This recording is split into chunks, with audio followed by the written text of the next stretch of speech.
अगर आप दिल्ली में रहते हैं और आप पुरानी गाड़ी को स्क्रैप करवा कर नया वाहन लेना चाहते हैं तो अब आपके लिए ऐसा करना काफी फायदेमंद होने जा रहा है।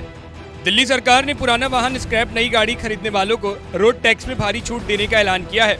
यह छूट कॉमर्शियल और प्राइवेट दोनों तरह के वाहनों पर मिलेगी। दिल्ली सरकार ने शुक्रवार को इस प्रस्ताव को अपनी सैद्धांतिक मंजूरी दे दी।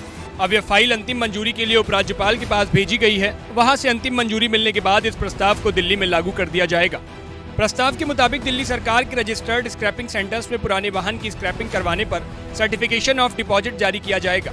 इस सर्टिफिकेट को दिखाने के बाद आप नया वाहन खरीदेंगे तो रोड टैक्स में भारी छूट हासिल कर सकते हैं। प्राइवेट गाड़ियों की खरीद पर अधिकतम 25% और कमर्शियल वाहनों की खरीद पर 15% तक रोड टैक्स में छूट देने का प्रावधान रखा गया है।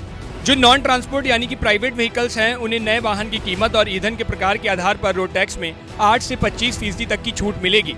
दूसरे शब्दों में कहें तो 5 लाख रुपए तक के वाहनों की कीमत के स्लैब में आने वाले पेट्रोल सीएनजी चलित गाड़ियों की खरीद पर मोटर वाहन टैक्स में 25% तक की अधिकतम रियायत मिलेगी। वहीं डीजल वाली गाड़ियों की खरीद पर मोटर वाहन टैक्स में अधिकतम 20% तक की रियायत मिलेगी। 5 लाख से 10 लाख तक की कीमत वाली पेट्रोल सीएनजी गाड़ियों की खरीद पर मोटर वाहन टैक्स में 20% और डीजल वाली गाड़ियों की खरीद पर 15% तक की अधिकतम रियायत मिलेगी। इसी तरह 10 लाख से 20 लाख तक की रेंज वाली पेट्रोल सीएनजी चलित गाड़ियों की खरीद पर मोटर वाहन कर में 15% और डीजल चलित गाड़ियों पर टैक्स में 10% तक की रियायत मिलेगी। वहीं 20 लाख रुपए से ऊपर की कीमत वाली पेट्रोल सीएनजी चलित गाड़ियों की खरीद पर मोटर वाहन कर में 12.5% और डीजल वाली गाड़ियों की खरीद पर 8% तक की छूट मिलेगी। प्रस्ताव में ये स्पष्ट किया गया है कि ट्रांसपोर्ट व्हीकल्स के मामले में यह छूट उन्हीं लोगों को मिलेगी जिन्होंने 8 साल के अंदर अपने वाहनों को स्क्रैप करवाकर उसका सर्टिफिकेट लिया हो। वहीं नॉन ट्रांसपोर्ट व्हीकल्स के मामले में 15 साल तक के वाहनों को यह छूट दी जाएगी। इस अवधि के बाद अगर वाहनों को स्क्रैप करवाते हैं तो दिल्ली में मोटर टैक्स में कोई छूट नहीं मिलेगी।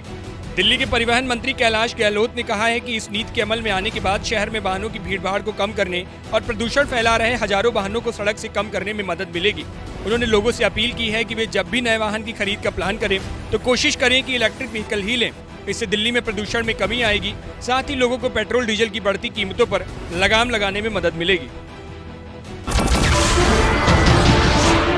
नमस्कार, मैं हूं मानक गुप्ता।